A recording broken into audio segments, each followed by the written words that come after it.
వల్ల ఇప్పుడు ఉన్న లైఫ్లో నేను ఆ ఒత్తిడికి లొంగను. అవును, ఇప్పుడు నాన్ స్టారర్ కదా ఎవరైనా సరే, ఏదైనా సరే, ఈవెన్ నువ్వు లైక్ ఈ ఫిలిం లైక్ నువ్వు వస్తానంటే వద్దంటన్నా, it's not a small film, the small actors, but it was a very big film. October release, టప్ప టప్ప టప్ప టప్ప చేస్తున్నా, ఒక దగ్గరకు వచ్చాడు. నాకు ఐ హ్యాడ్ ఎ డౌట్, ఇలాగే నాకు దేవిపుత్రులు ఏ డౌట్ వచ్చింది, ఆ డౌట్ వచ్చిందా వస్తే we are all in this thing, ఎక్కడో అరకు వ్యాలీలో ఉన్నాం, 250 people యూనిట్, మ్యాక్లు, కోళ్ళు, హీరోలు, ప్రకాష్ రాజ్ గారు, మాస్టర్ విజయన్ మాస్టర్, పెద్ద మాస్టర్ అయినా విజయన్ మాస్టర్, ఫైటర్లు, గీటర్లు, ఫైర్లు అంటించడానికి అవి ఇవి ఎన్ని వెహికల్స్. ఇక్కడ కూర్చుని 10 రోజులు ఆలోచించే కంటే ప్యాకప్ చెప్పి వెళ్ళేసి వస్తే ఎంత అవుద్దని మా అకౌంటెంట్ అడిగాను. వెళ్ళేసి 10 రోజుల్లో వస్తే ఎంత అవుతుందని అడిగాను. ఈ 10 రోజులు ఆలోచించుకొని చేద్దాం, లేదంటే మళ్ళీ దేవపుత్రుడు అవుతుందని. అయిపోయి ఏంటంటే వెళ్ళాడు, ఏంటంటే ఎంతమంది యూనిట్ పెట్టుకుని మొత్తం వెళ్ళాలి, ఫ్లైట్లు, ట్రైన్లు, బస్సులు, చాలా అవుద్దండి కాస్ట్ అన్నాడు. సినిమా హిట్ అయితే అన్ని 1 షోలో వచ్చేస్తాయి అన్నీ, ప్యాకప్ అని చెప్పాను. ఉలిక్కి పడ్డారండి అందరూ అక్కడ, ఎవ్రీబడి. ఏంటిది ఏంటిది ఏంటిది అన్నారు. కాకపోతే ఎవ్వరూ నా మాట కాదలేరు. నేను చెప్పాను కదా ఎవరికంత సీన్ లేదని, ఎవ్వరూ సైలెంట్ అయిపోయారు అందరూ. నేను తిరిగి వచ్చి 10 రోజులు కాదు కానీ 1 month బ్రేక్ తీసుకున్నాను. థియేటర్స్కి వెళ్ళాను, రకరకాల మూవీస్ చూశాను, ఎన్నో రకాల ఇన్స్పిరేషన్లు తీసుకున్నాను, ఆర్డర్ మార్చాను. ముందు ఒక ఆర్డర్ ఉండేది, మళ్ళీ ఆర్డర్ మార్చాను. ఆ టైంలోనే నువ్వు వస్తాను వద్దంట, చాలా పాపులర్ ఫిల్మ్ కాబట్టి చెప్తున్నాను. ఫస్ట్లో శ్రీహరి గారు will be in jail, okay, అది లేదు ముందు. ఆ ఎపిసోడ్ పెట్టాలని ఒక ఐడియా. ఏదో సినిమా చూస్తూ ఉంటే ఎవడో జైల్లో ఉన్నాడు, ఎక్కడో ఏదో సినిమా, ఆ కథకి ఈ కథ సంబంధం లేదు. జైల్లో ఉన్నాడు వీడు, ఓపెనింగ్లో ఏదో బాగుంది, ఇందులో కూడా శ్రీగారి ఓపెనింగ్ ఎలా ఉంటుందని నేను చూస్తాను. పక్కన ఆవిడ సినిమా చూడండి అటుపై చూస్తున్నారేంటని అడుగుతున్నాను. అంటే ఆల్రెడీ ఆలోచించేస్తాను. ఇలాగ 2-3 ఫిలిమ్స్ చూసిన తర్వాత ఏదేదో సీన్లు చూసి ఏదేదో అనేసుకొని, ఆ సీన్లు కాదు మళ్ళీ వచ్చి మళ్ళీ కూర్చొని మళ్ళీ ఆర్డర్ రాశాను. దానికి it has taken me 1 month. ఆ 1 monthలో వచ్చిన రషెస్ అంతా మొత్తం ఎడిట్ చేయించుకొని చూసుకుని అవన్నీ మొత్తం అంతా రీరేట్ చేసి we are going to Araku back. ఆ సెట్ అంతా హోల్డ్ చేసి, మొత్తం అక్కడ ఎన్ని సెట్లు వేసాం అన్ని సెట్లు హోల్డ్ చేసి, దానికి మళ్ళీ పీపులు, మనుషులు. కొంతమంది అంటారండి ఒళ్ళు బలిసి ఇలా ప్యాకప్ చెప్పి వెళ్ళిపోయాడు అనుకుంటారండి.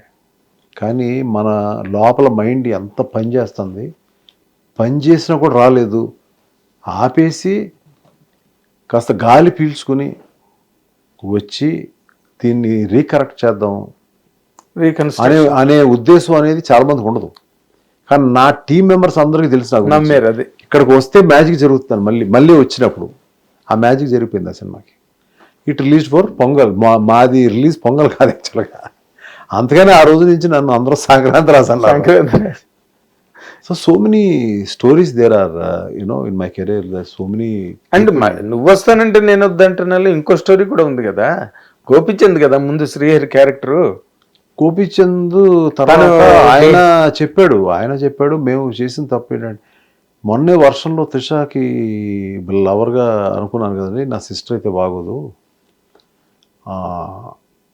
మీరు ఆలోచించండి, మీ బ్యానర్లో చేయడం నాకు బాగానే ఉంటుంది, అది ఇది, నేను ఇప్పుడు ఏదో హీరోగా చేస్తున్నాం సినిమా, ఆ డేట్స్ ఈ డేట్స్ కూడా క్లాష్ అవుతున్నాయి, plus at the same time నేను అన్నగా ఎంతవరకు కరెక్ట్ అంటే, ఆ టైం నాకు కోపం వచ్చింది. కానీ అయ్యో మీరు చాలా కోప్పడి రామానాయుడు గారి దగ్గరికి వచ్చి నాకు చాలా కోపం వచ్చింది, ఏంటి ఇలా అంటున్నాడు ఏంటని. కానీ అతనే కరెక్ట్ అయ్యాడు, నేను అది ఒప్పుకుంటా. ఆ కోపంలో నేను శ్రీహరి గారి దగ్గరికి వెళ్ళాను, నేను ఫోన్ చేశాను, సార్ గురుగారు, ఎందుకంటే ఆయన నా స్ట్రీట్ ఫైటర్ సినిమాలో 6 రౌడీలో ఒకడు, నేను మీ దగ్గరకు వస్తానండి, నేను లేదు నేను నాకు ప్రశాంతత కావాలి, మీ ఇంటికి వస్తాను, మంచి వేడిగా టీ ఇప్పించండి అన్న. ఆయన ఎందుకు వస్తాడో అర్థం కాలే ఆయనకి. వెళ్ళిన తర్వాత టీ తాగి డబడబడబడో కథ చెప్తున్నాను. ఎందుకు చెప్తున్నాడు ఆయన కూడా తెలియదు. ఇది ఎంత ఎందుకు చెప్పారు సార్ నాకు అన్నాడు. ఇందులో మీకు ఏ క్యారెక్టర్ పోదంటే అన్న ఎవడో భలే ఉన్నాడండి అన్నాడు. అది మీరు చేస్తారన్న. షాక్ అయిపోయింటాడు. షాక్ అవ్వలేదు, కళ్ళ నీళ్ళు వచ్చినాయి. జల జల జల్ల రాళ్ళు ఇప్పటికీ గుర్తు. పాప ఆయన లేడు, ఇప్పటికీ నాకు గుర్తు. రాజుగారు ఈ సినిమా నాకు బ్రేక్ సార్, దీనివల్ల నాకు ఎన్ని సినిమాలు వస్తాయో నాకు తెలుసు.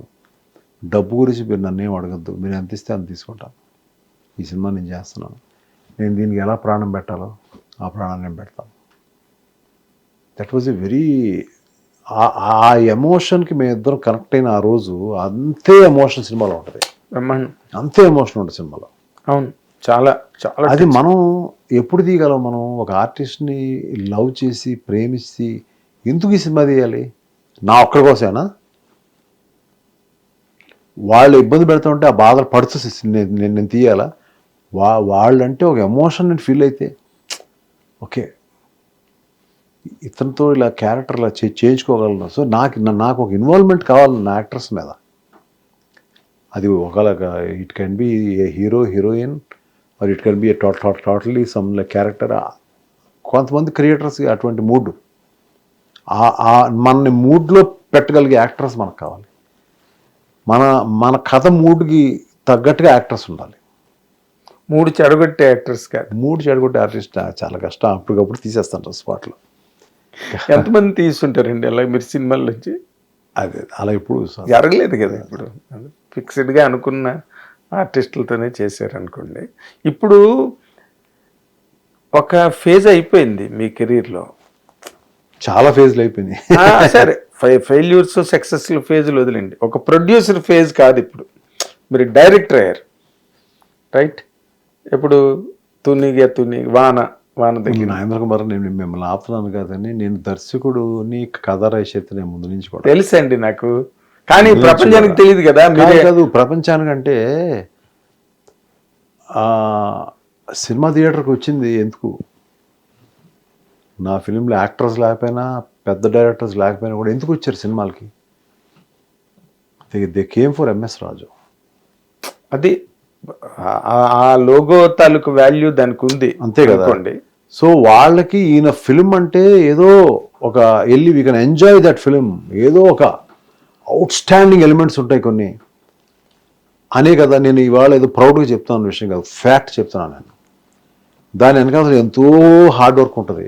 ఆ సినిమా నా జనం, నా ఫ్యాన్స్ వస్తున్నారు, సినిమా చూస్తారు, మార్నింగ్ షో, నేను వాళ్ళని మెప్పించగలిగాను లేదా అనేంత టెన్షన్ ఉంటుంది. అందులో ఎవరు స్టార్ కాస్ట్, ఎవరు డైరెక్టర్, ఎవరు సైడ్ ఆర్టిస్టులు. And MS Raju film, I can tell it proudly. నేను ఇది గర్వంగా చెప్పే మాట కాదు. ఇది మీరు ఆత్మవిశ్వాసంతో చెప్తున్నారు, జరిగింది చెప్తున్నారు. అది ఆత్మవిశ్వాసంతో చెప్తున్నాను. అవును. సో అందువల్ల మీరు అడుగుతున్నారు కదా, మీరు ఎందుకని స్టార్స్తో చేయలేదు, వాళ్ళతో చేయలేదు, వీళ్ళతో చేయలేదు అంటే ఎక్కడో ఎంఎస్ రాజు ఫిలిం అని అనిపించుకుందాం ఉద్దేశం కాదు.